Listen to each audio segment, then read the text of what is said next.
Hello. Thanks for watching. Don't forget to like this video and subscribe to our YouTube channel. In today's video, we will be discussing on how a village child escaped from a lion. So let's get started. Ugwumba was so unusually late in returning from market that his 3 children abandoned their mother in the kitchen, where she was busy preparing supper for the family, and sat along a felled tree in front of the house from which their father occasionally chopped off pieces of wood for their mother's use. While they sat there, they sang dirges with faces up for occasional glances towards the road leading to their house to see if their father was coming.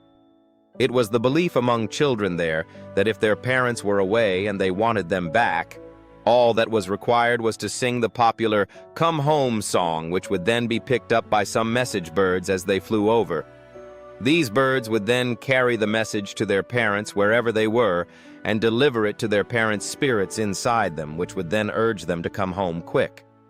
It was then understandable why they threw their faces up in search of the message birds. Whenever one was in sight, they sang louder until it flew out of vision. Occasionally, they forgot what they were out for and diverted to some other issues. They were either arguing over whether or not their mother had any meat for the soup she was making. Any day they had meat was regarded as a special day. Or they were discussing where to go to after supper for the moon play. The moon play refers to the special occasion organized by children each time there is full moon, during which they entertain themselves with tales, songs, and dancing. "Papa!" shouted one of them.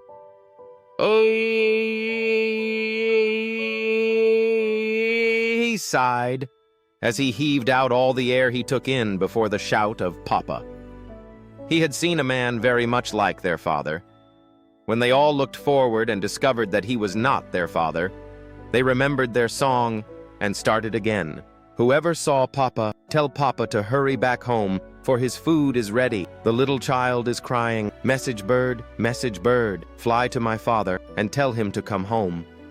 It was getting dark, and they still sat there singing. Ebele shouted their mother as she stood in front of the house some few meters from where they were. Answered the eldest of the children. Almost immediately, she heard her name. She quietly told her to come in with the others, promising them that their father would soon be back. They all came in and saw that supper was ready. They ate and left his own share for him. They stayed on full of anxiety, expecting at every minute to hear his footsteps. It was now getting far into the night, and Ugwumba was yet not seen. One of the children started crying. The rest soon joined. Their mother became so worried and frightened that she became restless. She took the 3 children out to a neighbor's house and complained about the long absence of her husband. They spent a short time there and returned to their own house to see if he was back in their absence. Their neighbors, who were all equally worried, came and stayed with them and tried to console the children. They soon cried themselves to sleep. Their neighbors soon left for their various homes, leaving her alone. She sat up all night, unable to sleep till it was morning. Eft was just beginning to dawn, and a few voices could now be heard of people going to their distant farms. There was a tap at the door. Magboli sprang to her feet and opened the door immediately. In walked Ajagu, one of their closest neighbors. She locked back the door. "Didn't Ugwumba return in the night?" he asked. "We have not seen him yet," was the reply. Ajagu became very worried. He wondered why Ugwumba should decide to sleep out of his house. He remarked that he was not used to sleeping out and believed strongly something very serious must have kept him away. He was not able to suspect anything which could likely be responsible for his absence from home. Magboli was almost beginning to weep when a voice called, "Magboli!" She quickly recognized it as her husband's and unlocked the door quickly. Ugwumba walked in with anger clearly written on his face. "Welcome!" greeted Magboli. He gave no reply but walked straight into the inner room to keep his load. He was still frowning, and Ajagu became curious. "Friend, what happened? What brought about all these? Did anything or anybody disturb you on your way home yesterday?" he asked in quick succession. "These carpenter tax people block road," he answered. Once in a while, officials of the Internal Revenue went out into the villages to collect capitation rate from every grown adult. Some of these officials confronted Ugwumba as he was returning from market and demanded his receipt for the payment of this rate or pay his on the spot. Not being able to produce one, he was forced to stay in a temporary cell till the next morning when he would be taken to court. There were other people with whom Ugwumba was held. Late in the night, Ugwumba and a few others found their way out of this seal. He traveled on foot throughout the early hours of the morning and arrived home and met his wife inside with Ajagu. Soon after Ajagu left, Ugwumba called Magboli and asked her what it was she did with Ajagu all through the night in his absence that caused Ajagu to still remain in the house till he came in. Magboli had hardly composed herself to explain herself when he slapped her all over the face with such force that she fell over the children who were still sleeping. She gave such a loud cry that woke the children from sleep and dashed into her kitchen and got hold of a short pestle, which she normally used for grinding in the kitchen. She charged back at him with the pestle up in the air and dealt him a heavy blow on the left arm. He tried to rush back at her for another onslaught and collided with Ucha, his youngest son, who fell with such force that he tumbled. Ugwumba took him up immediately in his arms and rubbed his palm over the child's head. The shrill cry from Uche amidst that of his mother produced such a blast that their neighbors started trooping in to find out what was happening. Many had heard of Ugwumba's disappearance from home and had become highly suspicious of bereavement as the cause of the loud cry from his house. With their palm over their chests, as if they were trying to prevent their hearts from exploding from the shocking story they were highly suspicious of, they trotted to the house.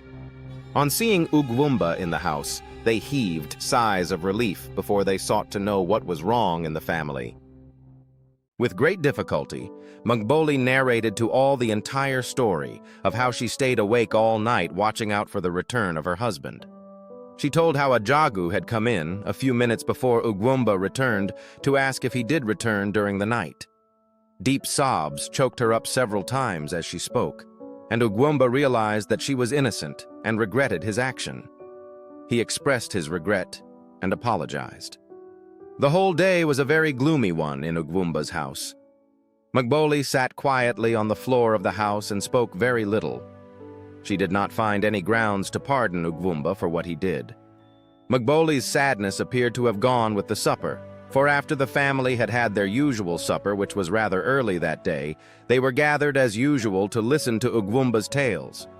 The children were often very delighted to listen to their father's stories. They never forgot to obey all the rules.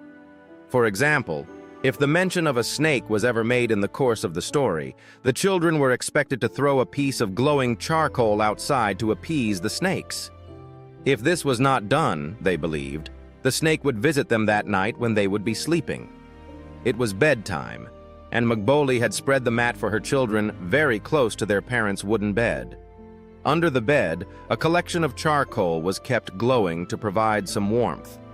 Early the next morning, Magboli and Ugwumba left for their farm some 6 kilometers away, taking Abele along with them. She made sure she kept enough food for both breakfast and lunch for the little ones. It was usually cassava fufu with a soup of bitter leaves, which was usually preserved for them in a small pot of clay kept on a shelf built directly above the cooking tripod. An elderly woman living nearby was often begged to bring down the food at midday for the children. Goats and other pets roamed about the compound daily and would devour any food not properly secured. Before sunrise, they were at the farm. They soon set to work. They tilled the soil and planted cassava stems. It was a very tedious work. The heat of the sun was scorching. At midday, they made some fire and roasted a few small-sized yams which they had taken with them.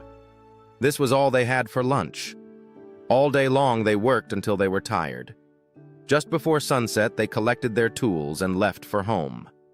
Ugwumba's village occasionally saw a menace of wild animate from a nearby bush. As Ugwumba got nearer home, news of a menace by a lion got to them. Magboli expressed some fear over the safety of her children, but Ugwumba assured her that their children must be safe since they were in the habit of staying indoors. Ugwumba's house was now in sight, and a crowd was gathered there with bewilderment on their faces. As Ugwumba and wife were sighted, an outburst of lamentation ensued.